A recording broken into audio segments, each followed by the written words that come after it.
예수 이름을 부르는 자, 예수 이름을 높이는 자, 복이 있는 자라고 했습니다.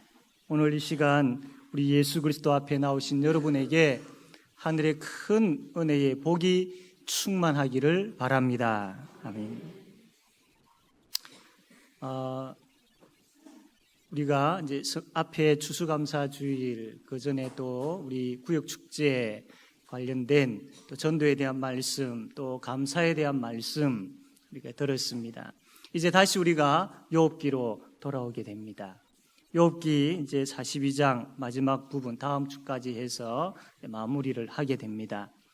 오늘은 참된 회개라는 제목으로 함께 말씀을 나누고자 합니다. 이 회개라는 것은 우리에게 참 필요한 것이고 꼭 있어야 될 것이다 라고 우리는 생각합니다. 그렇게 알고 있습니다. 그런데 실제 회개의 삶을 사느냐라는 질문에 있어서는 우리가 답하기가 곤란할 때도 있고, 또 내가 과연 회개의 삶을 살고 있는가라는 그 생각에 참 내 스스로도 답답한 그런 경우들도 있을 겁니다. 욥이 오늘 하나님 앞에서 회개하는 모습을 보이고 있는데, 이 말씀을 통하여서 정말로 하나님 앞에서 내 자신을 발견하고 욥이 하나님 앞에 회개하며 고백했던 것처럼 우리도 참된 회개, 그냥 억지로 만들어내고 억지로 그냥 그렇게 고민하며 생각하며 끄집어내어서 이렇게 하는 회개가 아니라 자연스럽게 나오는 회개, 그런 회개가 우리에게 있게 되어지기를 바랍니다. 욥은 원인 모를 고난을 받게 되어집니다. 이 고난을 두고 욥과 욥의 친구들은 막 토론을 합니다. 아주 긴 시간 욥과 욥의 친구들은 이 문제를 놓고 토론을 합니다. 욥의 친구들은 욥을 향하여서 처음에는 위로를 했지만 뒤에 가면 너가 죄를 지었기 때문에 이러한 형벌을 받는다. 그러므로 회개하라. 욥은 내가 이러한 재앙을 받을 정도로 악한 죄를 지은 적은 없다. 나는 하나님 앞에서 의로운 자이다. 라고 서로 막 이렇게 논쟁을 하게 되어지죠. 그러면서 욥이 하나님을 향하여서 막 불평을 쏟아놓습니다. 물론 너무나도 힘이 들어서 하나님 앞에 원망투로 그렇게 이야기하는 부분들도 있지만, 또 왜 자기가 이러한 고통을 당해야 되는지 막 불평하는 그런 욥의 모습도 보게 됩니다. 이제 지금까지 침묵을 지키시고 욥의 모습과 욥과 친구들의 대화를 쭉 지켜보고 계셨던 하나님께서 이제 드디어 말씀을 하기 시작합니다.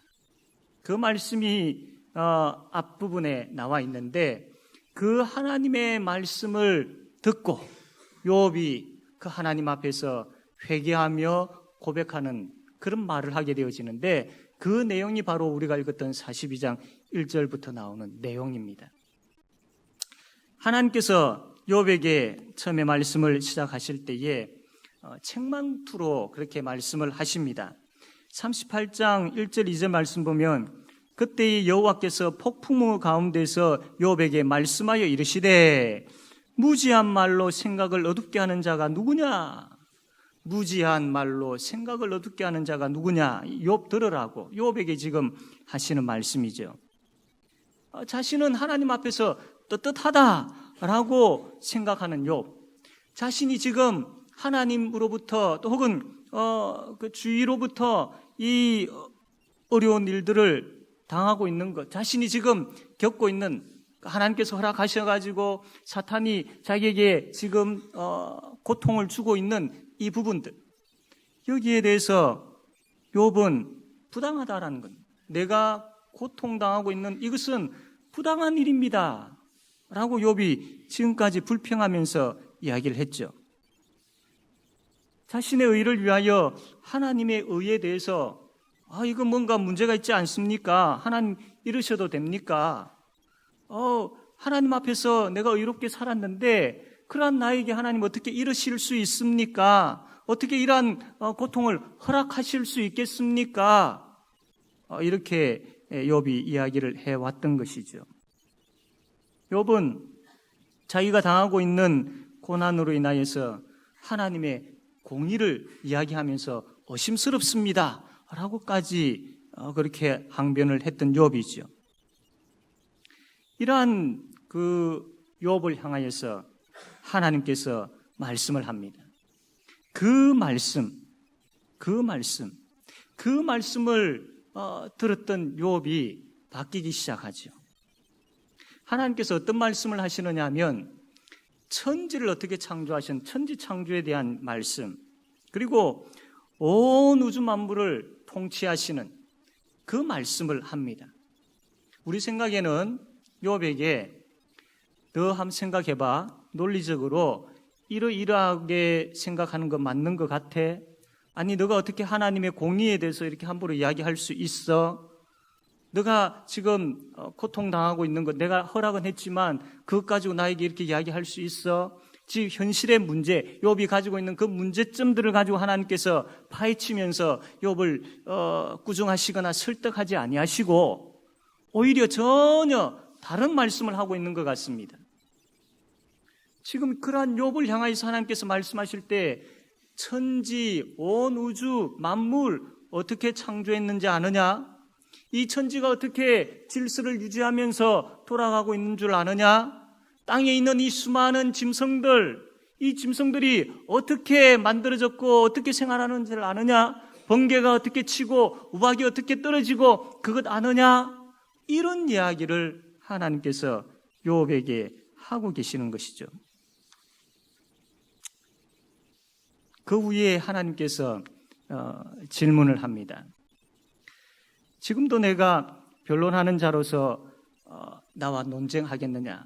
하나님께서 이제 그 하나님의 말씀을 쭉 이야기하고 난 다음에 그래도 이 이야기를 듣고 나서도 내가 지금 나와 변론하려고 나에게 지금 함부로 이렇게 나와서 막 그렇게 불평하며 그렇게 이야기할 수 있겠느냐? 이러한 이야기를 하십니다.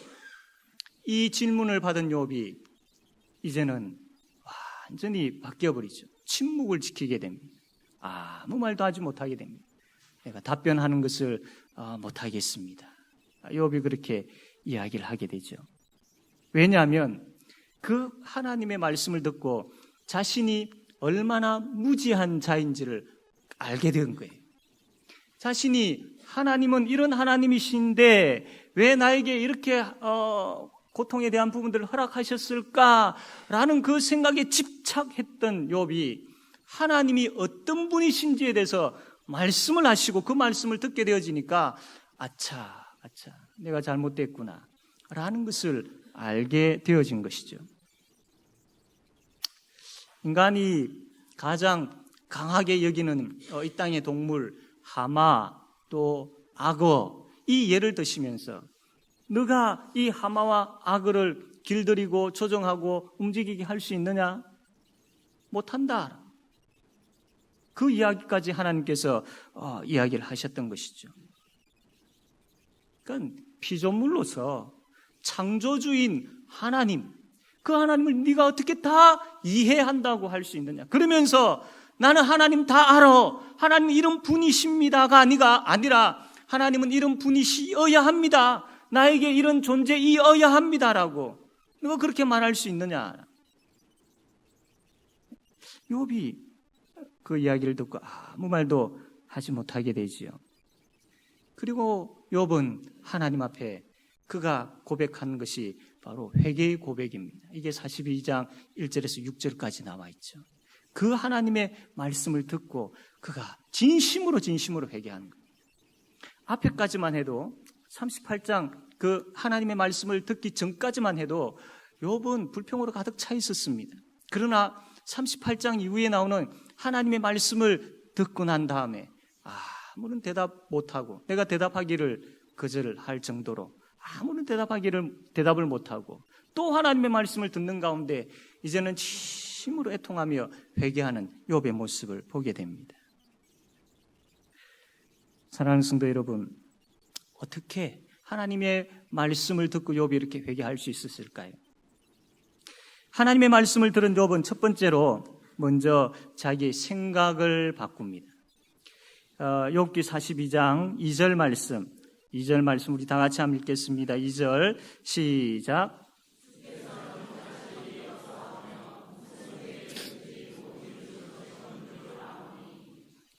예, 욥의 생각이 바뀌어 버렸습니다. 하나님은 모든 것을 하실 수 있는 분이십니다라는 겁니다. 주께서는 못하실 일이 없사오며, 이 말을 다르게 표현하면 하나님은 모든 것의 주인이시고 모든 것을 하실 수 있는 분이십니다라는 고백을 하게 되어진 것이죠. 이게 좀 어려운 말로 하면 하나님은 주권자이십니다라는 그런 뜻입니다. 무슨 이유로 자신에게 이러한 일을 행하였는가라고 원망하고 불평하였던 그 욥이 이제는 아닙니다. 내가 생각이 잘못되었습니다.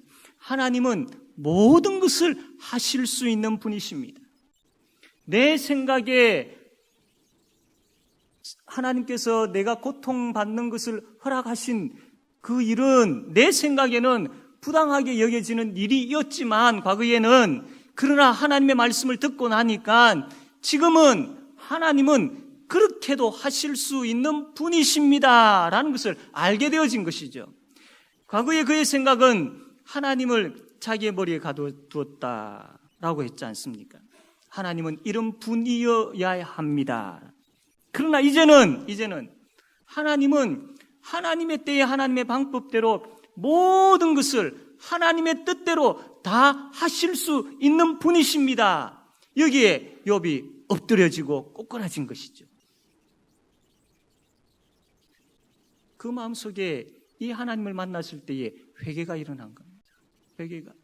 하나님이 어떤 분이신지를 말씀을 통해서 알았을 때에 온 우주 만물을 다스리시고 이 땅의 짐승들까지 다 통치하시는 그 하나님의 말씀을 들었을 때에 내가 한계가 있는 존재이구나, 내가 너무나도 무지한 존재이구나, 내가 지금까지 하나님 앞에 이야기한 것이 너무나도 부끄럽구나, 욥이 그렇게 하나님 앞에 회개를 하는 것입니다. 욥은 하나님께서 이것도 하실 수 있고 저것도 하실 수 있는 분이십니다. 것을 믿었습니다.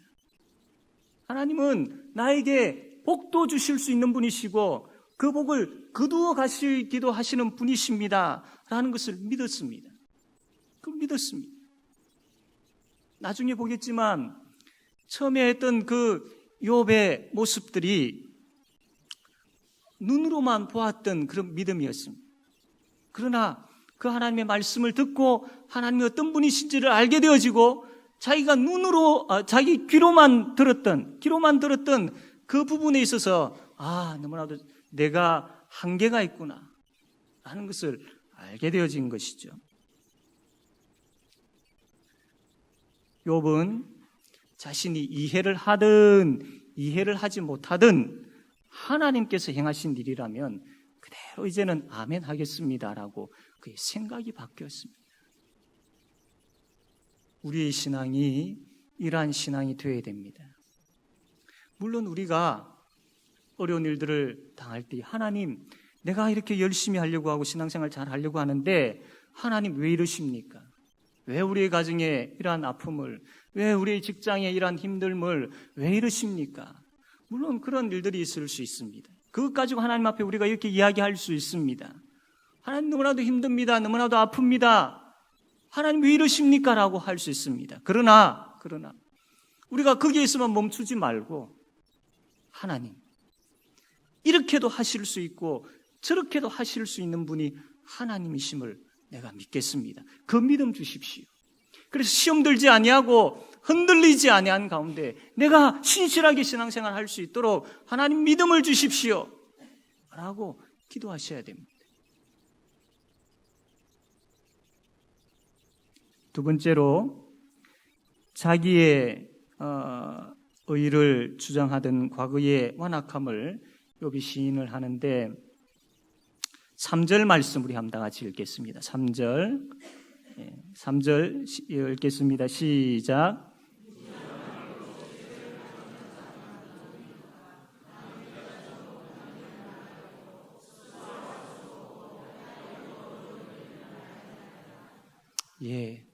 욥은 앞에는 하나님이 이런 분이시구나라는 것을 알아서 하나님은 이렇게도 하실 수 있고 저렇게도 하실 수 있구나.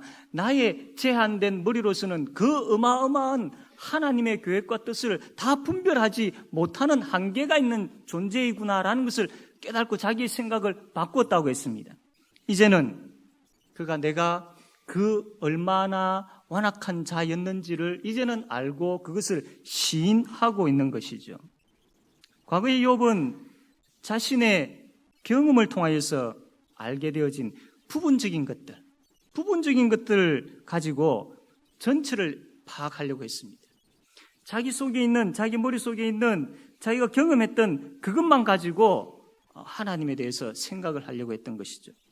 그러나 지식의 근원이시고 만유의 주제이신 그 하나님, 번개와 우박과 비와 모든 것들을 다 다스리시는 그 하나님, 동물과 하늘에 나는 새들까지도, 힘이 있는 하마와 악어까지도 다 통치하시는, 하나님의 뜻대로 다 행하시는 그 하나님에 대해서 그가 듣고 알게 되어졌을 때에 이제는 내가 너무나도 부분적으로 알고 있었구나. 이 부분적으로 알고 있는 것이 전체 진리인 것처럼 생각하여서 내가 그렇게 살았구나.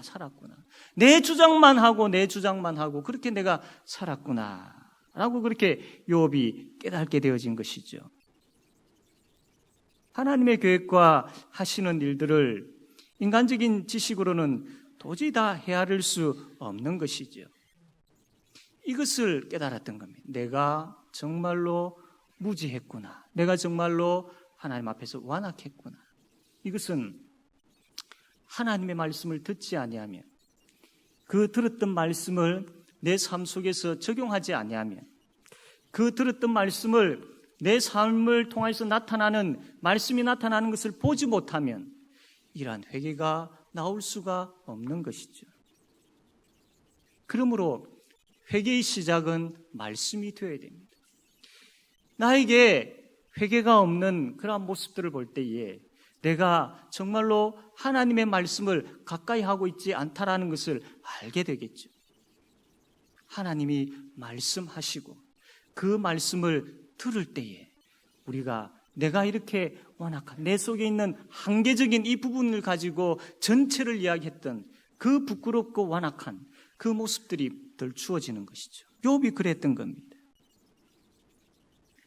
사랑하는 성도 여러분, 우리의 무지함을 인정할 수 있어야 됩니다. 무지함을 인정하는 자는 하나님을 바라보게 되어 있습니다.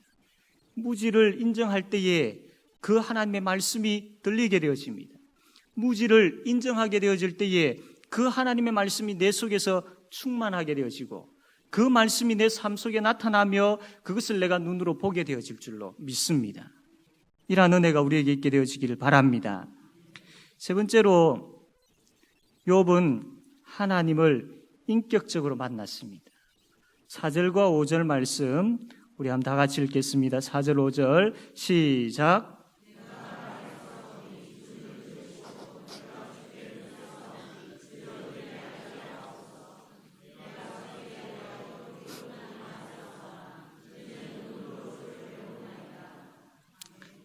욥이 회개하는 가운데 여기에 두 가지를 이야기를 하고 있는데, 하나는 처음에는 옛날에는 그가 회개하기 전에는 하나님 저하고 이야기 좀 합시다. 하나님 도대체 왜 이러십니까? 저하고 한번 이야기합시다. 이런 욥이었는데 이제는 그런 의미에서의 하나님께서 자기에게 이야기해 주기를 원치 않습니다. 하나님, 내가 이제는 하나님을 더 알기를 원합니다. 늘 찾아와 주시고 늘 말씀해 주시고 늘 가르쳐 주십시오. 욥이 지금 이렇게 구하고 있는, 정반대의 모습으로 하나님을 구하고 있는 겁니다. 회개의 사람은 회개에 합당한 열매를 맺는 삶을 삽니다.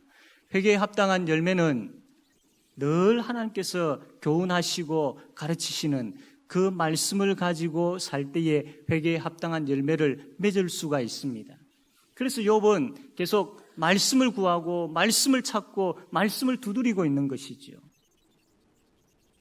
회개가 되어지지 않은 부분들도 역시 말씀이 없기 때문이지만 정말로 회개에 합당한 열매를 맺으려면 계속해서 말씀이 공급되어져야 돼요. 말씀이 공급되어져야 돼요.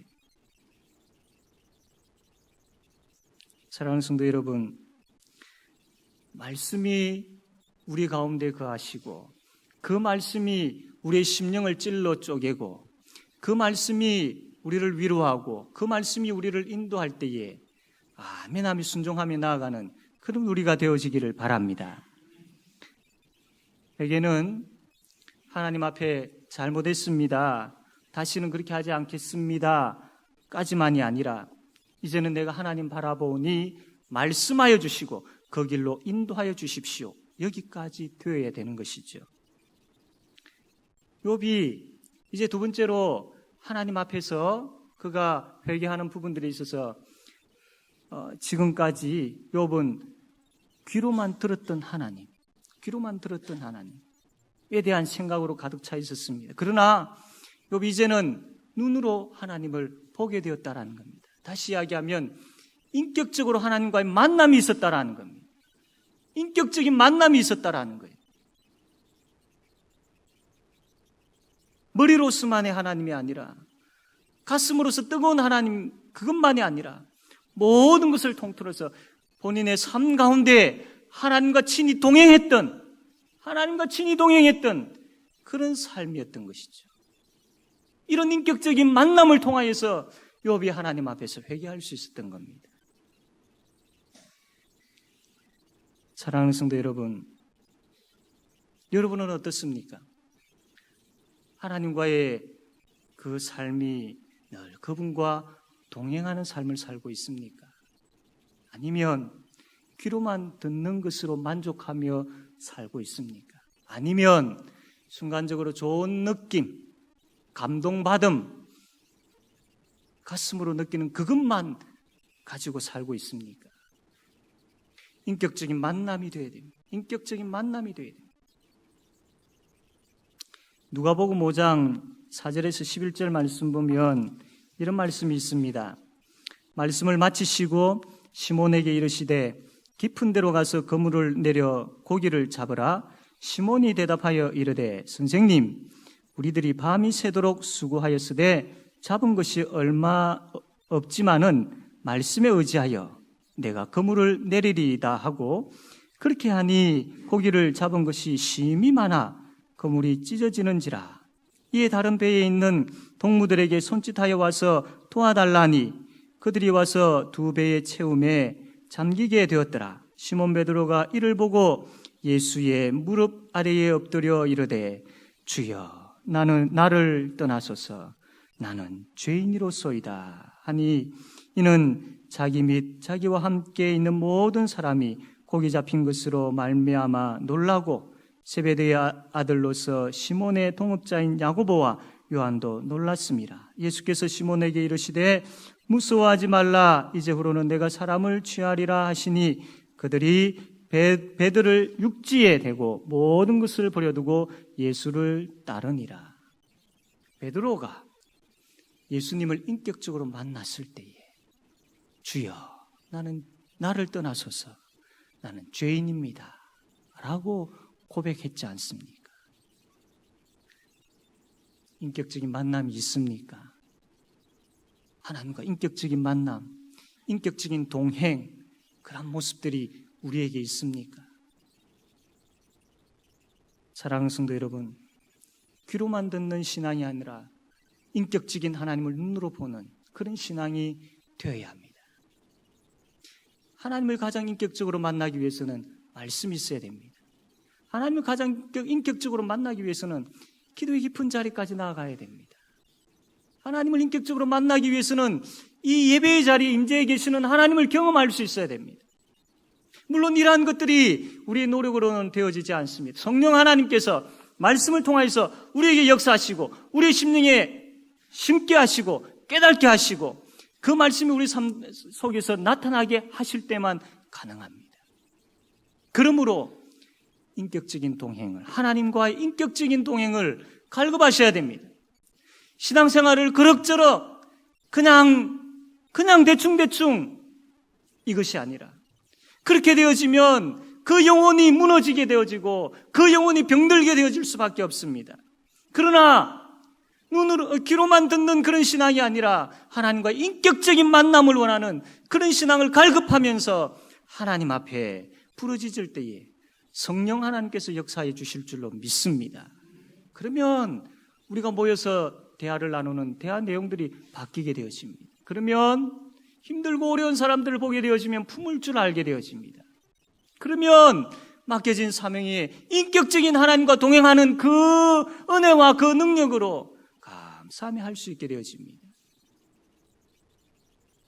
인격적인 하나님과의 만남이 우리 가운데 충만하게 되어지길. 그래서 제5영도교회 성도들은 누구나 할 것 없이 한 영혼 한 영혼 다 하나님과 인격적인 동행을 통하여서 그 신앙의 삶이 풍성해지는 은혜가 가득하게 되기를 바랍니다. 아멘. 기도하겠습니다.